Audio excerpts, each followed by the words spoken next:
It's marvelous that you had so much support to take this big decision. Big decision of my life. I found my own team, cameraman, sound, everything my own. And there, this biggest help came from was a stage quarter. Anna Saab, Mr. V. Shantaram. V. Shantaram ji. Rajkamal has never given any office to anybody. He came to know that Yash is becoming a producer. He needs some office. He's, you can say, all alone. He called me. My Rajkamal studio for you. You take the office, work from here. And in those days, there was some sort of ban on the artists. They can't work more than 3 films or 6 films. Don't bother about any man. As long as Rajkamal is working, nobody can dare to come here. But I can't forget, even till today I can't forget Anna Saab Zafar. But the thing is, this went on. Yeah. Picture was ready. People saw the picture. All distributors came from all quarters. Next day I went to Kuchi's office and all the distributors are praising high. Wonderful film, but the direction you've done, but you. But I saw कि उनकी आंखों में कुछ but है. भाई तुम बोल रहे तारीफ कर रहे मेरी, अरे भाई पिक्चर की बात करो, मैं प्रोड्यूसर हूँ भी. क्या जी बुरा मत मानना, अगर ये पिक्चर इतनी ना चले. मैंने सोचा यार तो पर हम आप बकर मत करिए, बहुत अच्छी डायरेक्शन है और हम लूज नहीं करेंगे. बहुत सस्ती पिक्चर बनाई आपने, पैसे को लूज नहीं करेंगे. उन दिनों में पिक्चर एनजीज पे बिका करती थी. मैंने कहा यार ये तो बहुत गलत होगा, नहीं चली picture. It's my litmus test. लोग बोलेंगे इसको तो आते क्यों नहीं. Everything must be B.R. Chopra. But I couldn't do anything. The distributors on the release first week, they only booked 9 theatres. It was very, very small. It was small, 9 theatres was and small. because before that, a lot of films of Rajesh Khanna had not done well. So they had a lot of confidence in him also. So I was the first victim. But when on Monday announcement opened, it was so fabulous. They had to increase to 18 by Thursday. Here I come, and God is with you. Your honesty is your work. Confidence is your work. I never planned I'm making a bold film. No. I just planned this film, this story excites me. I'm a simple human being. If it excites me, if I make well, it will excite everybody. And that was history. It's the biggest at that time.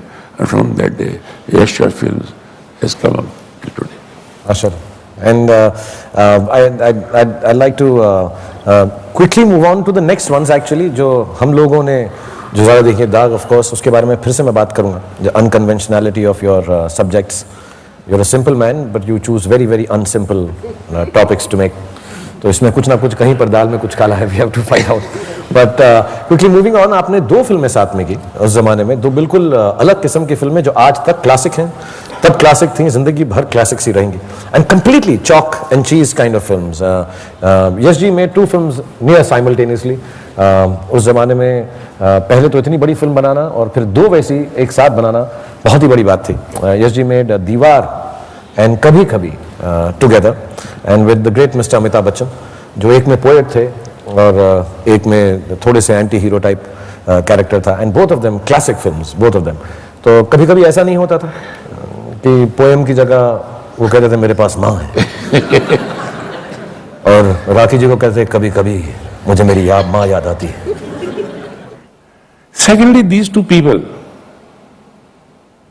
are the most punctual people I've ever worked with. Don't look at me like that. There's no question for sure. Amitabh Bachchan and Shashi Kapoor, the most punctual. I could depend on them.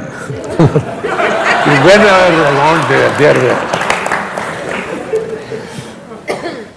But in these 2 films, I, being an honest man, an honest filmmaker, I gave the option of releasing first Diwar in 75. I should be, he should be given preference. He's putting money for both the films, of course. But when you talk of Kabhi Kabhi, I think that's the most enjoyable film I've ever made in my life. I pictured in all the 3 seasons of Kashmir, autumn, summer, and snow. ये देखिए, those things आज नहीं होंगे कभी. Jaya was my assistant, proper assistant in Kashmir. Amitabh's parents, they were actors in my film as कन्यादान करते थे राखी के parents. कुछ पार्टी के सीन थे, अमिताभ को भाई और भाभी है वहां पे. शूटिंग हो रही तो किसी के कोई ज्वेलरी आ रही, किसी की राखी को घाघरा किसी का आ रहा है, किसी कुछ आ रहा है. ऐसा लगता है फिल्म नहीं बना रहे, पिकनिक बैठे हैं, ऐश कर रहे हैं. हम कभी शूटिंग करने चले गए पहलगाम में, शूटिंग चिंटू तो नीतू की. कहते हैं हम भी साथ चलेंगे भाई, तो हम लोग शूटिंग करो, हम ऐश करेंगे, खाएंगे, मरेंगे, अंताक्षरी खेलेंगे. आज तक आई थिंक कभी कभी से ज्यादा एंजॉयमेंट कभी नहीं हुआ. Because I told you it was wonderful film making that time. उसकी स्टोरी मेरी वाइफ पैम ने लिखी थी. उसने कहां से ली मुझे पता नहीं, बट स्टोरी उसकी थी. She got the credit for it. तो as you say, mentally it was not strain, it was challenge. It was challenge. I should be mentally stable, make films. I should be honest to both of them. And by the grace of God, both did very well. And yes, he's done that more often than once actually. He went on to do even Trishul and Kala Patthar. And Kala Patthar भी उसके बाद आपने same years में simultaneous shooting. And completely. वो भी एक गुलशन जी की मेरी थी. Yeah, so it's amazing the amount of work he's been able to put in with such big films. आज हम एक बनाते बनाते 3 बेंगे हो जाते हैं.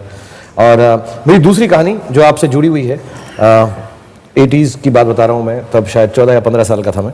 और मैं एक शूटिंग हो रही थी आपकी फिल्म की सिलसिला, तो मैं वो शूटिंग देखने के लिए अपने घर वालों के साथ वहाँ पर पहुँच गया था. और मेरी कहानी ये है कि मुझे आज तक ये नहीं मालूम था कि मेरे बीवी के, होने वाली बीवी के जो घर वाले हैं वो भी वहाँ पर थे. अच्छा. तो जैसा आपकी फिल्मों में होता है ना, ऐसा गाना वाना चल रहा है, हाथों में 9 चूड़ियाँ और लड़का लड़की एक दूसरे को देखते हैं. तो उस मैंने उम्र में देखा नहीं था गौरी को या उनको, लेकिन बाद में मुझे मालूम पड़ा कि हमारी सारी फैमिलीज वहीं पर थीं उस शूटिंग में. और उनकी जो मदर हैं वो बार बार मुझे बताती हैं कि वो खड़ी हुई थी एक कोने में और आपने लाके उनको कुर्सी पर ऑफर भी की. तो मेरा सिलसिला जो है आपके साथ चिपकने का काफ़ी मतलब चलता ही जा रहा था, रुक नहीं रहा था. एंड एक बात मैं पैमांटी आपको बता दूं, इस बातों में आपने नोट किया है कि जितनी भी हीरोइंस हैं वो यश जी को बहुत चीज़ें ऑफर करती हैं. राखी जी ने पैसे भी ऑफर कर दिए, पोएट्री भी हो रही है. सो आई यू जस्ट कीप, ये मैंने इसलिए ही किया ये प्रोग्राम, आपको सब कुछ मालूम पड़ जाए. Okay, and because we are talking Silsila, we move on to 1981. Am I right? That's the year? Yeah, 81. 1981 Silsila, जो again very bold subject, very different, but आज तक लोग ये समझना चाहते हैं. और with all amount of dignity and goodness and honesty, that perhaps it was one of the most interesting, one of the biggest, one of the most challenging casts in a film ever done in the history of Indian cinema. So वो कैसे हुई? यही original cast थी या पहले कुछ और था फिर आपने बदला? But Silsila 1981, the only thing I'll talk to you about is the casting of that film. There was not original casting. The original casting was in my mind. I wanted this casting. You wanted the casting? I wanted, लेकिन ये थी नहीं. But I knew it won't happen. Bachchan Sarjan used to work with he used to have full script with him. And he's a mean study. He studies. He goes each and every comma will stop. After everybody gone out of the room, he says, he comes to me. Are you sure with the casting of the film? You're happy? I'm not happy. You tell me honestly, कि आपको लगता है कौन की ideal casting क्या है इस सिलसिले में? मैं कि बताने का फायदा कुछ है क्या? अब तो शूटिंग करने हैं भाई हम लोग. कहते फिर भी बताओ मुझे, मैं स्क्रिप्ट पढ़ रहा हूँ, बहुत कमाल स्क्रिप्ट है, first time extra marital relation में पिक्चर बन रही है यार. मैं कहता हूँ सच पूछूं तो अमिताभ बच्चन, जया बच्चन, रेखा, ये कास्टिंग है. अब बोलो तुम. अमिताभ बच्चन साहब बात करते कुछ दिल सोचती है तो बहुत एक लंबा चौड़ा पॉज आता है.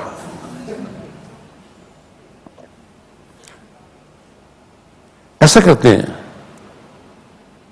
कल बॉम्बे चलते हैं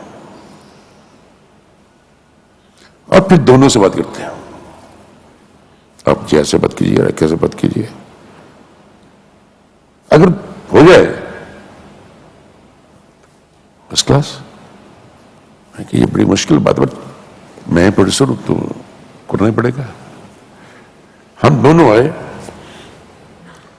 from Srinagar to Delhi, Delhi to Bombay, हम दोनों साथ बैठे हुए थे, हमने शायद एक वर्ड भी एक्सचेंज नहीं किया, ऐसे दिखते थे, क्या होगा, ऐसे हाथ करते क्या होगा। हम नेक्स्ट डे पहुंचे, मैं जिया के पास गया, रेखा से बात की, आप वो श्योर इसमें कोई प्रॉब्लम नहीं होगी, तो ठीक है। मैं कहा जय एक बात यह है कि ठीक तो है, पर कल शायद हम शूटिंग पे जा रहे हैं कश्मीर, क्या?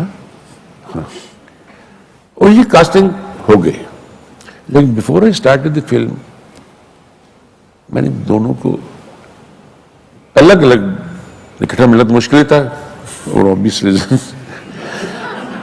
कि यार देखो तुम मेरे दोस्त हो, तुम मेरी पिक्चर में काम कर रहे हो दोस्ती में, तब दोनों को रोल पसंद है। मैं तो बेईमानी नहीं करूंगा ना किसी से, रोल तुम्हारे पास, स्क्रिप्ट तुम्हारे पास है,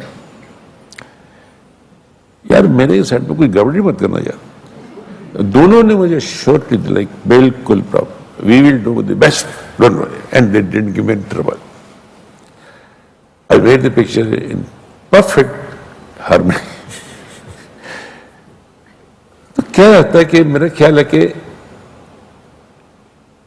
सबक की बात नहीं है, when you're honest to stars and making film, genuinely honest, not just saying a word honest, कि this is script, I'm making this film, तो गड़बड़ी होने के चांसेस कम होते हैं। जब you play games, then others play games with you. Absolutely. Just ऐसे एक सवाल नहीं था, मैं I'm sorry, this is completely out of turn, but I would like to know, Smita जी और परवीन भाभी जी को क्या बोला आप लोगों ने?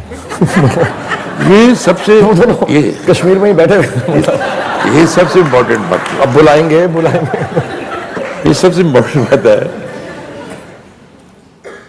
परवीन भाभी was shooting Kashmir, Ramesh Sharma was younger brother of Uday Sharma, he was my assistant in सिलसिला। मैंने जब ये दोनों हो गया तो मैंने उसको फोन किया, देखो ऐसा करो तुम परवीन को समझा देना यार, मैं कि ऐसा प्रॉब्लम है, माफी मांग रहे हैं मेरे से, उसने समझा दिया होगा। लेकिन जब मैं बॉम्बे से वापस श्रीनगर पहुंचा हूं, देखिए किस्मत की खूबी, देखिए मैं उतरा हूं और प्रवीण जा रही थी बॉम्बे, छोटा सा एयरपोर्ट, ये तो नहीं अराइवल लॉन्च, डिपार्चर लॉन्च, वो भागी होगी मेरे पास आई, yes you doing what is good for the film, don't be afraid of me, only one condition, you owe me a film, because मैं पॉजिटिव बातें सबसे कर सकता हूँ, नेगेटिव बातें मैं बहुत घबराता हूँ, एक मैं जिंदगी में इसको ना नहीं कर सकता हूँ, और हम भी मुश्किल हो जाती है कि मैं जब आया था बॉम्बे तो मेरा बहुत दोस्त है शशि कपूर, शशि यार काम करेगा, कहना क्या प्रॉब्लम क्या हो गई, ही वाज वर्किंग सिलसिला। मैं कही यार मैं स्मिता पाटिल को नहीं ले रहा हूँ, ना लो, मुझे क्यों बोल रहे हो? मैंने कहा यार देख तू मेरा दोस्त है, मैं जा रहा हूं कल सुबह, तेरी ड्यूटी यह है कि तू स्मिता पाटिल को मिलो, उसको समझाओ मेरी प्रॉब्लम, और उसको बोलो काम नहीं कर रहे हो, और मैं तूने बोला मैं करूंगा। उसने मैसेज तो दे दिया, पर उसका क्या रिएक्शन वो तो मुझे बताया उसने। मैं जब पहले शेड्यूल करके आया था, मैं राजकमल स्टूडियो में शूटिंग ऑफिस था यहाँ, और किसी और फिल्म की शूटिंग चल रही थी स्मिता पाटिल की, उसको पता लगा मैं ऊपर बैठा हूं, वो मेरे पास आई, ये जी आपने किया तो वो जो आपको ठीक लगा, उसमें एक ही गलत बात थी, आप मुझे खुद बोल देते थे मुझे बुरा ना लगता, शशि बोला तो मुझे बुरा लगा, मुझे लगा मैं यू आर राइट, और कभी कभी आदमी ऐसी एम्बैरेसिंग सिचुएशन में हो जाता है कि साफ खुल के बात नहीं कर सकता। I was very embarrassed for you. I think I did a wrong thing. but I did thing which I did for the good of the film. अच्छा, तो आप सच बात बता दो यश जी। अब ये तो सब क्या है, हम दिलीप साहब से आपके बारे में पूछेंगे तो वो आपकी तारीफ करेंगे, आप इतने वेटरन और इतने अच्छे फिल्म मेकर हैं। आपसे पूछेंगे, आप भी उनकी तारीफ ही करेंगे क्रिएटिविटी की। और आप बार बार मेरी तरफ उंगली पॉइंट करके क्यों बोलते? इतने पंक्चुअल हुआ करते थे। ऑनेस्टी देखो एक्टर की उस जमाने। अब प्लीज बैठा नहीं हो ना, हाँ, अकेले बैठे मेरे साथ। मैं डर से जाता हूँ कि मुझे कुछ सिखा रहे हो आप। बट सच बात ये बताओ कि आपका और दिलीप साहब का एक्चुअल नाता क्या था? किस वजह से दोस्ती थी? ये सब तो क्रिएटिव बातें हो गई, जनरली जो बताई थी आपने मुझे। अब बड़ा नहीं मान जाएगा। नहीं नहीं, सच बता दो। एब्सोल्युटली। हम दोनों को खाने का बहुत शौक है, और कोई रीजन नहीं था ना साथ में काम करने का, कोई क्रिएटिव रीजन नहीं था। कुछ कि वो ग्रेट एक्टर है, मैं अच्छा एक्टर हूं, कुछ नहीं। नया दौर में हम जाते थे, वो बोलते थे देखो तुम शाम को आ जाना। हम ठहरे थे एक वेटरनरी हॉस्पिटल में, छोटे छोटे कॉर्नर में। मैं चिकन बनाऊंगा और तुम डायरेक्ट बोलते रहना, मैं याद करते रहूंगा, उसको हम चिकन खा लेंगे। हम लोगों को बनाएंगे भाई चिकन खत्म हो गया, हम दोनों खा लेंगे। मुझे याद है मेरी दाग की सिल्वरजुबली हुई बांद्रा टॉकीज में, वो स्पीच कर रहे थे, देखो भाई अच्छा डायरेक्टर अच्छा एक्टर बनने का एक ही सीक्रेट है, आदमी का शौक इतना खाने का। हम शूटिंग करते थे, हम 18 अंडे का ऑमलेट खाते थे। 18 अंडों का ऑमलेट खाते थे। और एक जो रेसिपी आज भी मेरी लाइफ की बहुत इंपॉर्टेंट रेसिपी है कि कीमे के अंडर फ्राइड एग, कीमा बनाओ, हाँ, उसको फ्राइड एग डाल दो, वाह, तो वो कुछ टेस्टी बात है। ये उनकी दी रेसिपी है। लेकिन जो एक तो असिस्टेंट था नया दौर में, जब से हम नया दौर में गए थे as assistant, he is treated like a younger brother to me. I look up to my elder brother. आज 50 ईयर्स से ऊपर हो गए। 56 में नया दौर बनी थी, 57 में रिलीज हुई थी, आज 55 ईयर्स हो गए हैं। वही रिश्ता है हम दोनों का, काम करें या ना करें। रिश्तों में फासले काम से नहीं आते, रिश्तों के फासले और भी आते हैं। कीमा अंडा जरूर साथ में खाएंगे, वो कभी नहीं छूटेगा। कीमा जो है वो जिंदगी भर रहेगा ना, फिल्म में चलेगी। Okay, and you know this was also the phase, I think, the 80s when और ये बात सबको one should know that he's not been left without failure. Yes, he's also seen a lot of failure, times when films and work didn't go well, and 80s was a phase like that. Near Mashal and some other films he made after that. लेकिन फिर भी यश जी चलते रहे strong, और एक ही उनका विश्वास है जो मैं बार बार सुनता हूँ, आप भी इंटरव्यू में सुन रहे होंगे, कि जो दिल में आए सच्चे दिल से, ऑनेस्टी से वो करो। And then came a complete turn around from the kind of intense films जो आप बना रहे थे उस वक्त। एकदम आपने अलग सा कुछ दौर शुरू कर दिया, और लव स्टोरीज का दौर जो एक शुरू हो गया। And the film that you made was Chandni. So how did that happen? उसमें आपने मुझे एक बड़ी अच्छी कहानी बताई थी उसके बारे में। At that time, I was making Vijay. One day, I was traveling from my home to the city for some work. मैं चलता जाता गाड़ी में देखा होर्डिंग चल रहे हैं, बोर्ड्स लग रहे हैं, पोस्टर लग रहे हैं। हीरो की शक्लें वही हैं। हीरो सेम है पोस्टर्स में। वेपन बदल रहे हैं, कभी चाकू है, कभी तलवार है, कभी बंदूक है, कभी कुछ है, कभी बम है, कुछ। मुझे लगा मैं क्या कर रहा हूं? What am I doing? I am making the same film because I just want to make a successful film. ये भी एक एक्शन फिल्म है, कोई लड़ाई झगड़ा ड्रामा, सॉफ्टनेस कहाँ? जो मेरे अंदर थी वो कहाँ चलेगी? इसलिए कि मैं कॉम्प्रोमाइज करना चाहता हूं लाइफ के साथ। लोग बोलते हैं फाइट्स हाइलाइट्स होती हैं, तो यार फाइट्स हाइलाइट्स होती हैं तो गाना भी हाइलाइट्स हो सकता है अगर अच्छा गाना होगा तो। I knew I was making a film which is not from my heart. I knew I was making a wrong film for my mind, for my heart. But before I reached home, I decided, no, I'll make a film in which I believe in. A hardcore romantic film with 9 songs that were 9 highlights. And I thought of Chandni. I'll make that film. But you had the honesty enough to realize that you were going wrong and maybe you were compromising. I was compromising because I was trying to make a hit film. I was not trying to make a good film. The difference between good film and hate film is that you compromise in every step. I say, let me make my films on my own terms.